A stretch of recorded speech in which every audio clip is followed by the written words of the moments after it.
अभिनंदन करते हैं।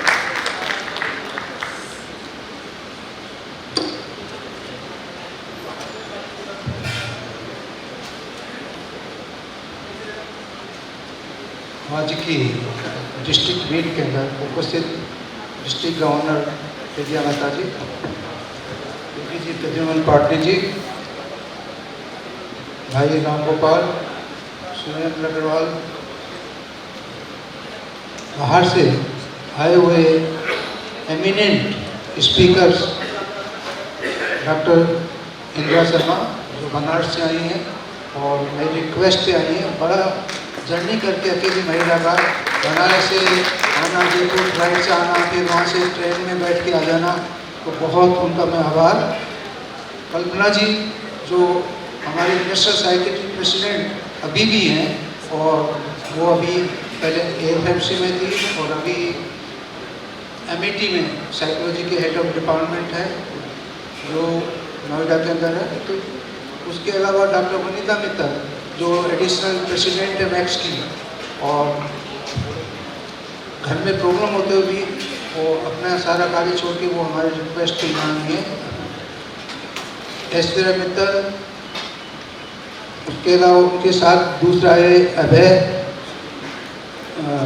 बजाज, साथ में गीता जी और सभी जो यहाँ पे उपस्थित हैं रोटरी से और यहाँ कोटा के रोटरी क्लब्स के अलावा बाहर से, दौसा से, टोंक से, जयपुर से जो पधारे हैं उन सब का मैं तहे दिल से हार्दिक अभिनंदन करता हूँ मेरी बात कहने से पहले, क्योंकि आप लोग एक नोबल काज के लिए यहाँ आए हैं और उन सभी NGOs का यहाँ पे मौजूद हैं, चाहे वो वरिष्ठ जन कल्याण समिति है या स्काउट गाइड्स है, उन सभी का भी मैं यहाँ हार्दिक अभिनंदन करता हूँ कि एक नोबल काज है।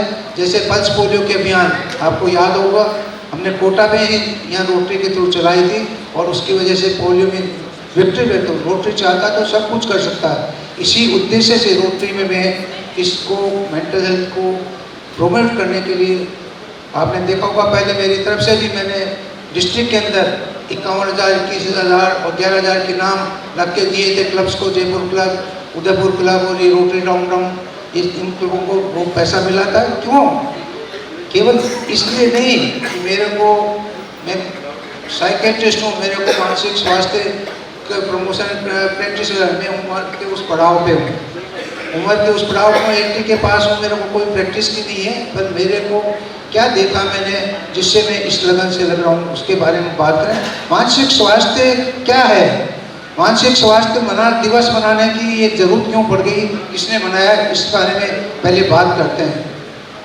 मेंटल हेल्थ प्रमोशन क्यों नहीं हो रहा था?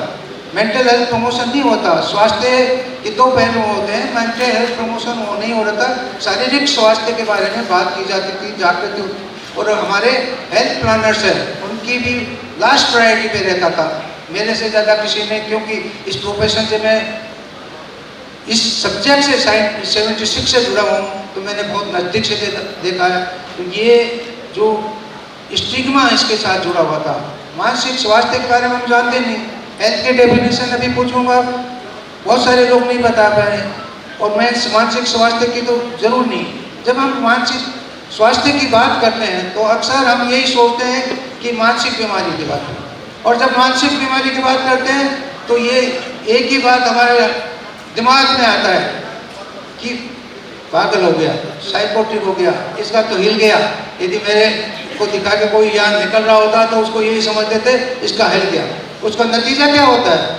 उसका नतीजा होता है समाज के अंदर स्टिग्मा पैदा होता है, जो साधारण बीमारियां असाधारण बन जाती है। लोग दिखाने से कतराते हैं, जाने के उनके पास, डॉक्टर्स के पास जाने से कतराते हैं, बात कहने से लोगों से कतराते हैं, किस तरह से बात करें, कोई देख लेगा, कोई सुन लेगा। ये स्टिग्मा जब तक खत्म नहीं होगा मेंटल हेल्थ प्रमोशन, जहाँ के पॉजिटिव मेंटल हेल्थ की बात है, मैं तो वाशिंगटन में एक 30 साइकेट्रिस्ट की मीटिंग थी, उसमें भी 2 पैराग्राफ मेरे बनाए गए थे इस पर। मैं तो हमेशा यही कहता रहूँगी, यहाँ तो सभी NGO के माध्यम से मैं जाता हूँ, जहाँ भी बोलता हूँ, पॉजिटिव मेंटल हेल्थ की बात तो हम करते नहीं। पॉजिटिव मेंटल हेल्थ क्या होती है? How you react in variable situation. Without stress, with flexibility and productivity. जीवन की आने वाली विभिन्न परिस्थितियों में आप कैसे कार्य करते हैं, तनाव मुक्त रहते हैं, लचीलेपन के साथ, और उसमें क्या नतीजा निकालते हैं, क्या उत्पादन करते हैं, वो आपका मानसिक स्वास्थ्य है। घर में कैसे व्यवहार करते हैं, मियाँ बीवी कैसे करते हैं, घर पड़ोस में कैसे करते हैं, काम की जगह पे कैसे करें, दीन दुखी से कैसे देखते हैं, वो आपका मानसिक स्वास्थ्य है। और उसका निर्माण एक दिन में नहीं हो सकता। मैं स्काउटी में कहता था कोई कच्चा माल नहीं डाला और पक्का माल निकल जाए। इसके लिए तो हमें ध्यान रखना पड़ता है पॉजिटिव मेंटल हेल्थ। माँ का गर्भ जब चालू होता है, जब से हमें ध्यान रखना पड़ता है। जब माँ के उसका आहार का ध्यान रखेंगे, माँ के टीके का ध्यान रखेंगे, माँ का तनाव मुक्त रखेंगे, तो बच्चे का पूर्ण विकास होगा। उसके बाद नेटल केयर, जब प्रेगनेंसी के टाइम उसको ध्यान रखेंगे। यदि बच्चे की 3 मिनट से ज़्यादा चीख नहीं निकलती तो उसका सर्कुलेशन चालू नहीं होता, और सर्कुलेशन चालू नहीं होता, दिमाग को ऑक्सीजन नहीं जाती, और हमेशा के लिए बच्चा मेंटली रिटार्डेड होता है। क्योंकि ब्रेन के जो सेल्स हैं एक बार खत्म होने के बाद दोबारा नहीं होते, बाकी शरीर के सारे सेल्स दोबारा बनते हैं। तो ये फिर उसके बाद में नेटल के बाद में पोस्टमार्टम साइकोसिस हो जाता है। पहले कहते थे सोंठ में हवा लगी इसलिए हो गया, उनको रिकॉग्नाइज नहीं करते। माँ डिप्रेशन में चली जाती है तो बच्चे को स्टिमुलेटिंग एटमॉस्फेयर देती है, बच्चे का विकास नहीं होता। बच्चे का ब्रेस्ट फीडिंग बहुत इंपॉर्टेंट है, केवल इसलिए कि उसमें इम्यूनिटी आती है। जो कहते हैं माँ और बच्चे की टाइज, इमोशनल टाइज डेवलप होती है ब्रेस्ट फीडिंग से। उसके बाद में उसके टीका है, स्कूलिंग है, सब्जेक्ट बहुत लंबा आगे आने वाली। कल्पना जी शायद इस पॉजिटिव मेंटल हेल्थ में बात करने वाली, इसलिए मैं कहना यही चाहूँगा कि ये आज के युग में नशे से की प्रवृत्ति है, मोबाइल की प्रवृत्ति है, इसने तो बहुत मोबाइल की वजह से मानसिक बीमारियों में शामिल कर दिया, डेवलप्स में, क्योंकि एडिक्शन हो जाता है इसका भी। तो ये पॉजिटिव मेंटल हेल्थ पे हमें बात करना है। मानसिक बीमारी भी उसी तरह से दूसरी बीमारी होती है। आप ये नहीं कि पागल हो गया, आज तरह तरह की मोबाइल का जो इंटरनेट एडिक्शन होता है, डब्ल्यूएचओ ने उसको मानसिक बीमारियों में शामिल कर दिया। नशे की प्रवृत्ति है, सेक्सुअल प्रॉब्लम्स है, एडजस्टमेंट प्रॉब्लम्स है, PTSD है, डिप्रेशन है, एंजाइटी है, ऑब्सेसिव डिसऑर्डर, कितनी तरह की बीमारी, अनेक अलग अलग कारण होते हैं और अलग अलग निवारण होता है। ये नहीं कि सब में एक सा कारण है। इलाज के बारे में क्या जंतर मंतर तंत्र झाड़ू फूक, ये आज साइंस ने प्रोग्रेस कर लिए। हर देश इलाज होता है एविडेंस बेस्ड। एविडेंस बेस्ड इलाज नहीं किया जाता है कि मन में आया जा डॉक्टर जो लिख दिया। तो हमें ये सब चीज़ें जब भी मिल सकती हैं, जैसे हार्ट की बीमारी है, जैसे डायबिटीज़ की बीमारी है, थायराइड की बीमारी है, पेनक्रियाज में इंसुलिन नहीं बढ़ती तो डायबिटीज़ हो जाती है। तो डायबिटीज़ होती है, उसी तरह दिमाग में कुछ न्यूरोट्रांसमीटर्स होते हैं जिसके बायोलॉजिकल हेरिडिटिकल कारण होते हैं। उनके कारण से वो यदि उसके गड़बड़ होती है तो यदि वो गड़बड़ होती है उनको उसकी वजह से प्रॉब्लम्स होती हैं, तो हमें रिकॉग्नाइज करना होगा। रिकॉग्नाइज जल्दी करेंगे तो सफरिंग कम होगी। पर क्या होता है, स्टिग्मा की वजह से दिखाते नहीं। कोई क्या कहेगा, कोई देख भी ले और दिखा भी लिया तो माता कोई कह देता जा वहाँ भैरव जी के जा, वहाँ चल जा, वहाँ चला जा, ये करा ले, ताबीज़ गंदे करा ले, कोई हरे रंग की, कोई लाल रंग की। ये सब चीज़ें छोड़ के हमें साइंस की तरफ जाना होगा, सबको अवेयर करना होगा। मैं जब मेहता जी इंटरनेशनल प्रेसिडेंट थे यहाँ इंटरसिटी के अंदर, उन्होंने बताया था कि किस तरह से दूसरी बीमारी होती है वैसी ये भी बीमारी है, इलाज कराना चाहिए और दिखाना चाहिए। तो हमें ये बीमारियाँ सुविधा बहुत होती है। मैं आपको कोटा का मेरे ऐसा क्यों हुआ, मैं इसकी तरफ क्यों अग्रसर हुआ, ये सोशल सर्विस की तरफ मैं यहाँ आया। मैं कोटा में कुछ दिन के लिए 78 में मैं MD करके आया तो मेरे को पोस्ट कर दिया गया। कुछ यहाँ की समस्याएं देखी, वो देखी। मैं उदयपुर एक असिस्टेंट प्रोफेसर चला, वहाँ से मैडम की पोस्ट नहीं थी तो अजमेर चला गया।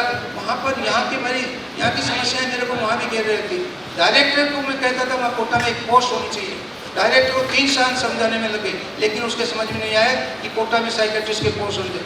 उसके ऊपर होकर पोस्ट कराए थे, उसको फिजिशियन बैठा दिया। यहाँ है तो विदाउट बजट डिपार्टमेंट को दिया। धन्यवाद देना चाहता हूँ कोटा के NGO को, उन्होंने मेरे को वार्ड भी दिया। इनर व्हील वाला उन्हें तो चद्दर तक भी देते थे, यहाँ सप्लाई करते थे। ये सब जो चीज़ें हैं यहाँ के NGO का धन्यवाद कि वो मेंटल हेल्थ प्रमोशन के लिए ट्राइबल से इंटरनेशनल तक मेरा साथ दिया। और वो यहाँ बहुत सारे एक रिलीजियस लीडर्स को भी मैंने रोका। संत श्री कोशिश जी महाराज थे 30 साल तक ट्राइबल एरिया में जाके वहाँ भी जहाँ भी उनका 3 दिन का प्रोग्राम होता मेरे को बुलाता, मैं अपने खर्चे पे वहाँ जाता, उनको बताता कि भाई नशे पे क्या नुकसान हानि होते, या वो कहते थे जय संत ये भूत प्रेत नहीं होते, बीमारियाँ होती हैं, इनके बारे में बताओ डॉक्टर साहब, तो उनको वो सब बताता था। तो आज वो लोग अपनी इलाज कराते हैं और वो तो यहाँ ये चीज़ नहीं जाएगी। जिसको डायरेक्टर कहता था कि यहाँ कोटा में साइकेट्रिस्ट है, आज यहाँ 30 साइकेट्रिस्ट प्रैक्टिस करते हैं इस संभाग के अंदर। पहले एक भी पोस्ट के लिए पूरे राजस्थान में मेडिकल कॉलेज के अलावा कई पोस्ट नहीं थी। पहली पोस्ट कोटा में क्रिएट कराई गई थी। फिर जब मैं बाद में एक गवर्नमेंट से समझौता हो रहा था तो 5 जिलों में मैंने और उस समझौते में डलवा के स्कीम की और साइकेट्रिक डिपार्टमेंट खुला है। तो ये जो है समस्या इतनी विकराल है, हर आदमी को जुड़ना हुआ। पल्स पोलियो की तरह रोटरी इसमें भागीदारी निभाए तो बहुत अच्छा कर सकते हैं। एजुकेशन में हम जुड़े, एजुकेशन तो सब समस्याओं का समाधान है, एजुकेशन से जुड़े बहुत अच्छी बात है। ये अंधविश्वास इसी तरह से खत्म होंगे कि जब इसकी जानकारी होगी। आप बहुत सारे मैं जब मैंने इनाम डिक्लेयर करके रोज में असिस्टेंट गवर्नर्स को, प्रेसिडेंट्स को मैसेज डालता था क्या एक्टिविटी करे। अभी तो आप लोगों को यही पता नहीं क्या एक्टिविटी कर सकते हैं। जयपुर के फर्स्ट क्लब ने मेरे को बुलाया, वहाँ पे 18 बच्चों 18 स्कूल्स के बच्चे थे, उनमें इंटरनेट के इंटरेक्ट क्लब के बच्चे थे और उनमें कंपटीशन कराया और वहाँ बुलाया, उनको लिटरेचर दिया, उनको दिया और उनको कई दिन तक उन्होंने ऐसे कंपटीशन वगैरह कराए, वो कराया, उन्होंने पूछ के गए, मेरे को वहाँ पे बुलाया। उदयपुर क्लब ने भी, इलाइट क्लब ने बहुत अच्छा प्रोग्राम्स किए थे, दोसा क्लब ने, मालपुरा क्लब ने भी किए थे, छोटा सा क्लब है मालपुरा क्लब में, कोई नाम नहीं पता। इनके सबके जो जजमेंट के लिए मैं साइकेट्रिक के 3 साइकेट्रिस्ट को भेज दिया था, उन्होंने जजमेंट किया, उनको इनाम दिया था। और मैं रोटरी क्लब राउंड टाउन में इनको फर्स्ट नाम ली। आज इसलिए ये प्रोग्राम कर रहे हैं। मैं तो आज के अध्यक्ष अनिल अग्रवाल को, राम गोपाल को धन्यवाद देता हूँ। जिस परिस्थिति में ये क्लब जा रहा था इसको बचा लिया और इस तरह का प्रोग्राम करने की हिम्मत करी। मेरे को ये आज वो हो रहा था, संदेह हो रहा था कि ये प्रोग्राम कर पाएंगे नहीं कर पाएंगे, तो ये हिम्मत है। देख रहा हूँ कई दिन से ये अकेला प्रेसिडेंट और उसके साथी ऐसे जूझ रहे हैं और ये प्रोग्राम को सक्सेस बनाने के लिए उन्होंने कोशिश की। तो ये जो प्रोग्राम है उसी तरह से है जिस तरह पोलियो को लोग नहीं जानते थे, रोटी नहीं पहचानते थे, रोटी ऐसा है। मैं एक एग्जाम्पल बताता हूँ। मेरे बहुत सारे प्रेजेंटेशन यहाँ के एक्टिविटी के देश में और विदेश में भी हो चुके हैं। वहाँ कल कोलंबो में भी हुआ था, हांगकांग में भी हुआ था, केप टाउन में, वाशिंगटन में। तो वहाँ पे मैं ये दिखाया था कि वर्ल्ड फेडरेशन मेंटल हेल्थ के प्रेसिडेंट, लेडी प्रेसिडेंट थी, उसके हस्बैंड ने मेरे से पूछा कि मैं रोटेरियन हूँ पर हमने कभी सोचा नहीं रोटरी के थ्रू भी इसको प्रमोट कर सकते हैं, अब मैं रोटरी में इसको प्रमोट करूँ। ऐसा मैसेज बाहर तक गया। हिंदी एक मटेरियल बनता है। ये जो प्रोग्राम सर आर्ट सेंटर ने चालू किया था 91 में, हम कोटा में 88 से ऑफिशियल 91 से 88 से इस दिवस को पे काम कर रहे हैं। तो ये जो प्रोग्राम बनाया उसके बाद में एक मटेरियल निकालते हैं 80 से 100 पेज का, कोरोना के बाद में नहीं निकल रहा है वो, उससे पहले तक। तो मैं 2008 में उसमें लड़ाई करके हिंदी इंक्लूड कराई इस शर्त पे कि मैं आपको free of the cost translate करके दूंगा और बराबर कोरोना के पहले तक जब मटेरियल बना तो मैं उनको बराबर हिंदी में ग्लोबल डिस्ट्रीब्यूशन के लिए पूरे वर्ल्ड में वो पीरियड मतलब ऑन साइट भी और हार्ड डिस्क में भी भेजी जाती थी। तो ये इस तरह का जो हिंदी और हिंदुस्तान को भी हमें मान मिला इसमें, तो मैं तो बहुत गर्व महसूस करता हूँ कि हिंदी को मान मिल रहा है। बाद में तो कई बार पाकिस्तान भी उर्दू के लिए खड़े, दूसरे को मैंने उनसे कहा भैया आप लोग तो हिंदी समझते यार काय को। तो वो इस तरह की 2-3 लैंग्वेज में वो होती है, स्पेनिश में होती है, हिंदी में होती है और रशियंस में होती है, तो बस बाकी किसी लैंग्वेज में नहीं होती। वो मटेरियल अब फिर बनना चालू हो रहा है और फिर होगा इसी तरह से हमसे रिक्वेस्ट करेंगे फिर हिंदी इसमें शामिल करें। तो ये छोटी सी मैं समय आज लेट हुआ है तो मेरी 20 मिनट से भी कम में ही मैं अपनी बात को समाप्त करते हुए सबका बाहर के क्लबों का और खासकर जो बाहर से स्पीकर्स आए हैं, मेरी रिक्वेस्ट पे अपना सारा काम छोड़ के और कैसे जर्नी करके पूरी सुविधाएं हम उनको नहीं दे पाए हों या बाहर के क्लब वालों को भी कोई सुविधा हो, उसके लिए मैं क्लब की तरफ से और क्षमा प्रार्थना कर चाहता हूँ। लास्ट एक बात कहना चाहता हूँ। अभी मास्टर ऑफ सेरेमनी रोशनी अग्निहोत्री जी ने कहा था आप भी हमारे क्लब सदस्य हैं। मैं क्लब सदस्य नहीं हूँ। इस क्लब को मैं जब असिस्टेंट गवर्नर था इसको बनाया था मैंने, इसलिए जब मानी जब पौधा लगाता है तो उसको उतना ही ध्यान रखना पड़ता है, नहीं कि पौधा लगा के भूल जाए। तो जब असिस्टेंट गवर्नर था उस समय विद्या जी की या आंटी जी थी या वो फर्स्ट क्लब की चेयरमैन थी, और उस समय जो क्लब होते थे उनसे नो ऑब्जेक्शन सर्टिफिकेट लेना पड़ता था। वाना क्लब से लेना पड़ा था, रोटरी में जिसमें प्रिज्ञा जी अध्यक्ष मेंबर हैं उनसे लेना पड़ रहा था। तो इस तरह से ये क्लब बनाया था। तो मेरा जुड़ाव जब से है और इसलिए मेरे को अलग नहीं करें। Thank you very much to all of you. Thank you. धन्यवाद सर। आपका स्नेह और आशीर्वाद हमें मिलता रहे और इसी तरह से जुड़े रहे, हम आप ऐसी कामना करते हैं।